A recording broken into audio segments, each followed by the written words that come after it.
generosity.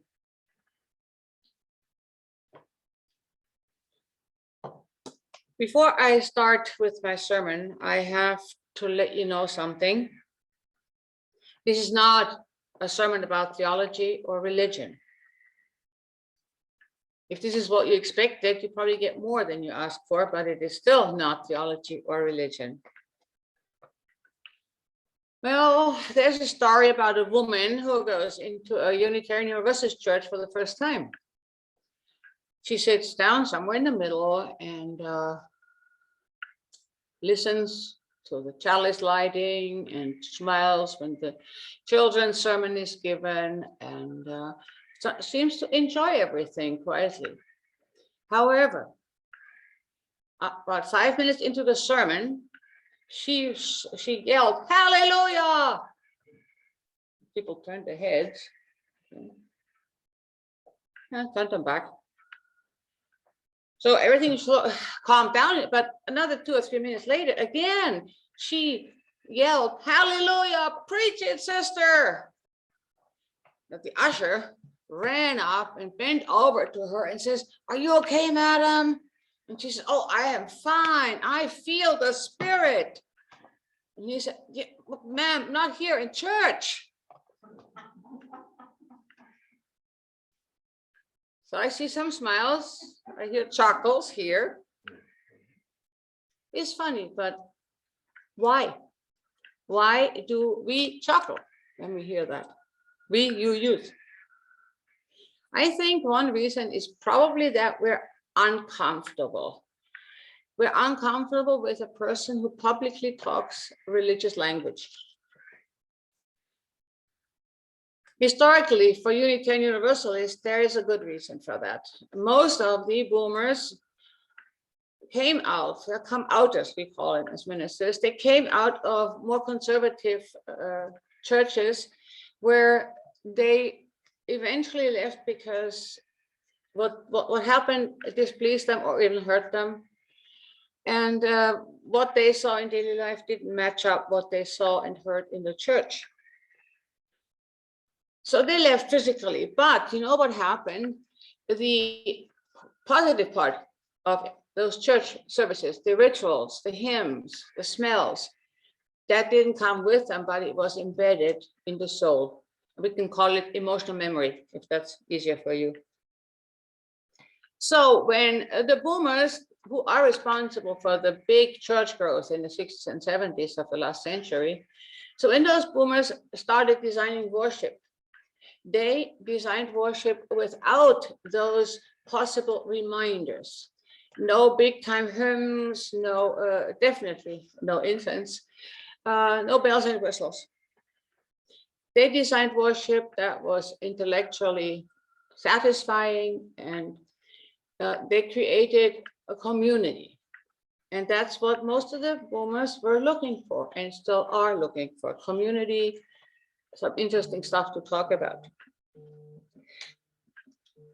So the problem with that is that when you try to talk religious language, and it's especially a problem when you are in the hospital or you're very sick and a doctor, nurse comes to you and you use religious terms, there is a tendency for doctors or nurses to turn away. They don't really know what to say. So, rather say nothing and maybe walk away. I was in the hospital in 2018 for 3 weeks, and I got to see a lot of that, unfortunately.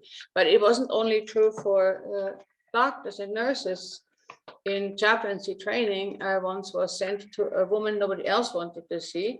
She had been diagnosed with stage 4 cancer and knew that she only had a few weeks to live. Nobody else wanted to go. And so, well, yeah, you can do that. So I went in, and she was beaming.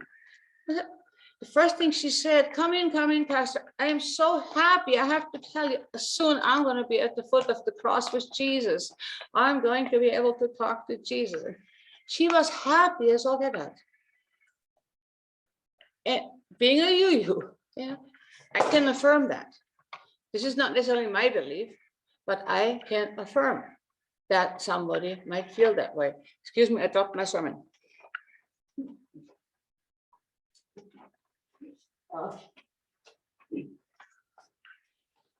So being able to affirm some unusual language said by people in stress and in pain is really important.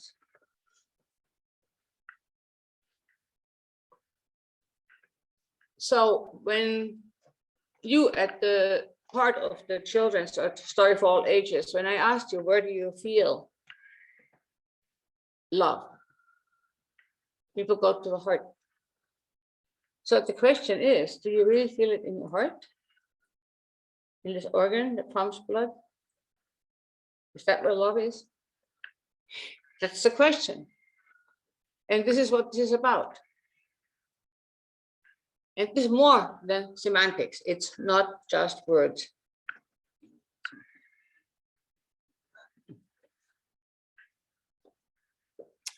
The book I am working on as my retirement project is entitled, I just don't know what to say. And the subtitle is Exploring Language of the Soul. Now, why would you have to listen to a sermon about that? Why would I write them? Well, most of you know that I studied narrative theology. I was here. You helped me out tremendously. And when I moved to York, where I live now, I was able to take some classes in narrative medicine. I observed that despite doctors and nurses there taking these classes, they still had a hard time with this language that is used by people in pain, often religious language. Often it sounds weird. But when you are in the hospital, when you are sick, when you are desperate, you do think more about the people who have died, and you might have silent conversations with people who have died. So if you are in this vulnerable situation and you want to share what has happened to you, what is going on with you, even like this lady who is going to be at the foot of the cross, if the listener turns away, this does not validate your experiences. As a matter of fact, it does the opposite. It increases the discomfort because then you feel more weird than necessary. So it is very important to validate a person's story. You know, being at the foot of the cross with Jesus is not at all my theology. But I love it when somebody has that strong faith and has something to look forward to. Isn't that wonderful? Why turn away? So let's talk about the specifics of the language that I'm interested in exploring and hopefully helping people to understand better. Let's start with loneliness. Loneliness is not measurable, it's not visible, but loneliness can cause a lot of disturbances in your brain, in your mind. Now we know all about the mind-body connection, right? So what if the mind is disturbed by loneliness? It affects the body too. So there is this other thing, whatever, that influences our mind. And I posit that loneliness is a spiritual experience. It is not an emotion. It is not a function of the brain or the mind. Now you might ask, how can you tell that apart? How can you tell apart an emotion from a spiritual event or experience? It's actually quite easy. If spiritual events or experiences cannot be turned on or off by the power of your mind, your thoughts. Loneliness cannot be changed by yourself, by surrounding yourself with people. I remember in 1972, I worked at the Olympics opening ceremony, 82,000 people around me, and I was so lonely. Loneliness cannot be changed that way. Loneliness can't change can be changed through cognitive behavioral therapy, through pills. It cannot be changed. Neither can you make yourself lonely intentionally. To help you see what I mean, a more positive example, and that's my favorite word in the English language, is bliss. Can you remember your first kiss or your first time you were in love? Anybody? That long ago? Or maybe you can remember your wedding and how wonderful that was. I mean, I have met so many brides that were on cloud nine. I had to pull them down here because I needed to plan the ceremony with them. But that was really not that important. Not for them. So bliss is one thing. Happiness is another word. Now, what's the difference? Well, if you're happy, even if you're very, very happy, with the snap of a finger, with seeing something horrible, in a second, this can turn. You can become unhappy. On the other side, if you are unhappy, if you're sad, you can watch kitten movies on YouTube, right? Or read funny books or jokes or whatever.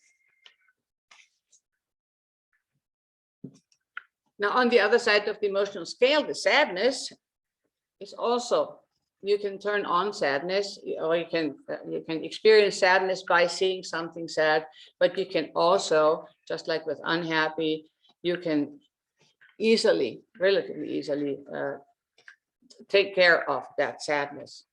However, it's very different with grief.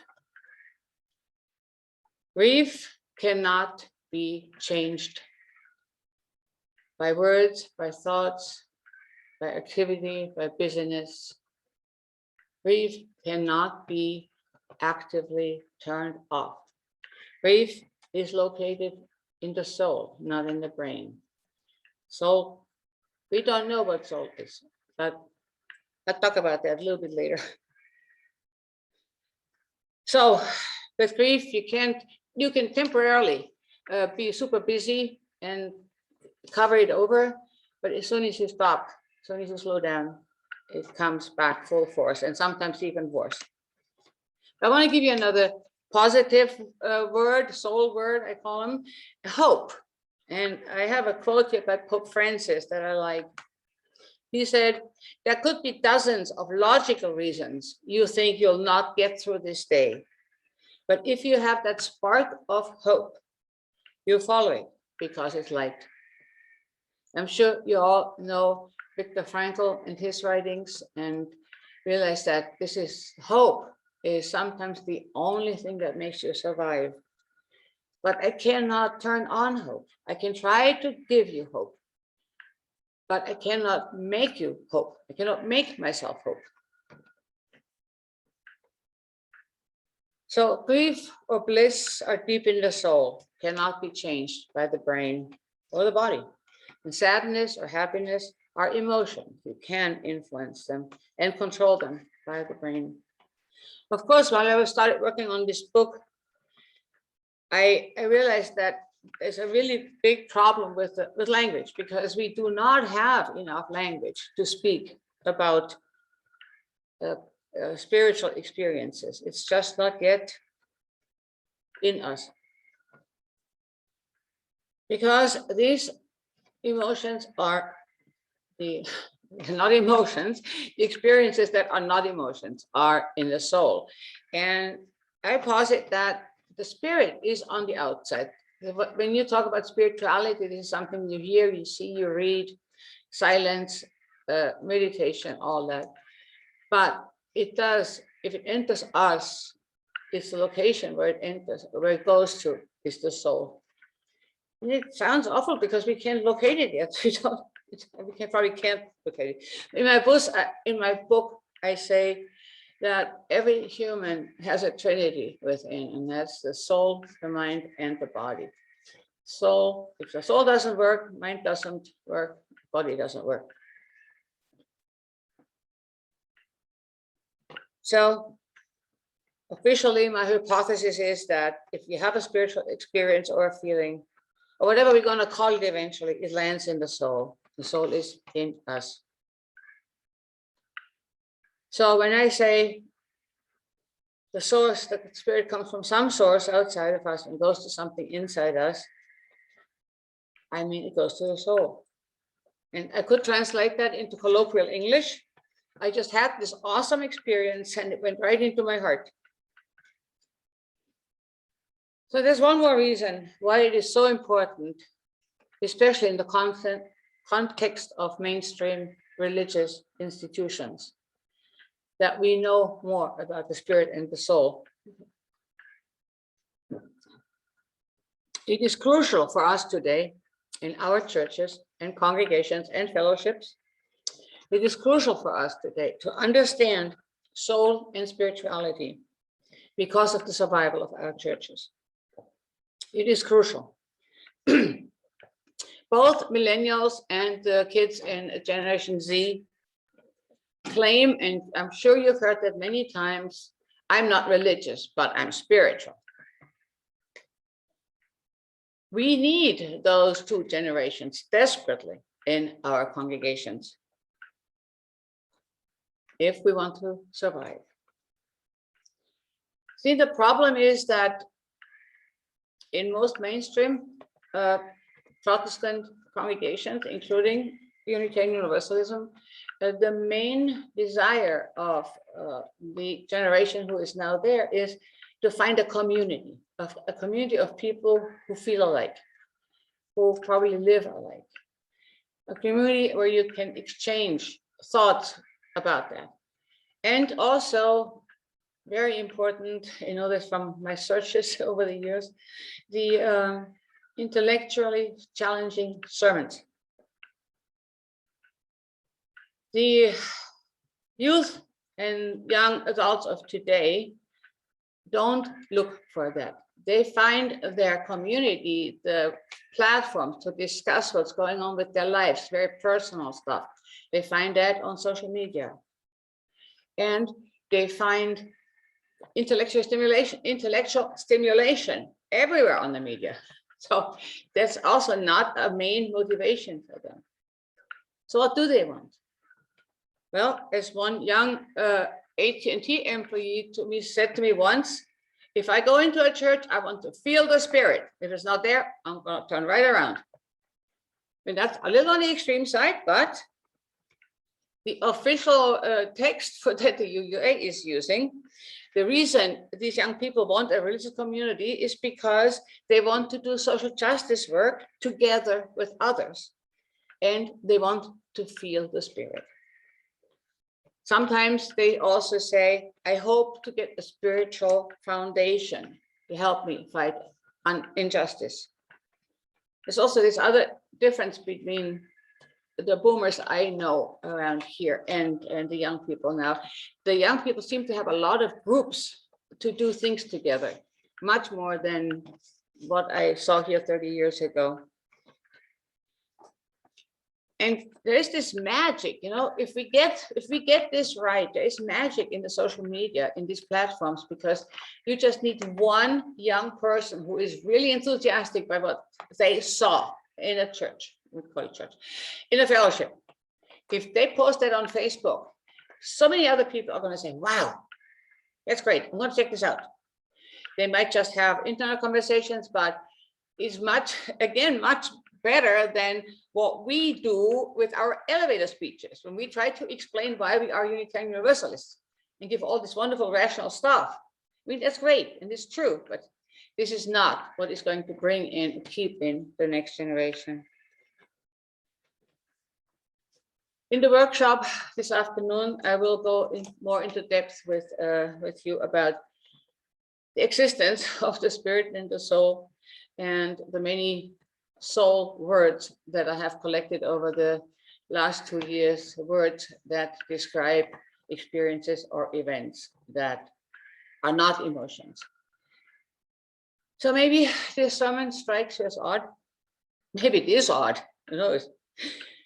So maybe from now on, I will rename myself Reverend Dr. Jenny Appleseed, because I want to spread the seed of our need for spirit and understanding of soul And I'm aware that the process of increasing this awareness on the need will take a long time, just like an apple tree takes a long time to grow. But I had to start somewhere, right? And I started in Houghton.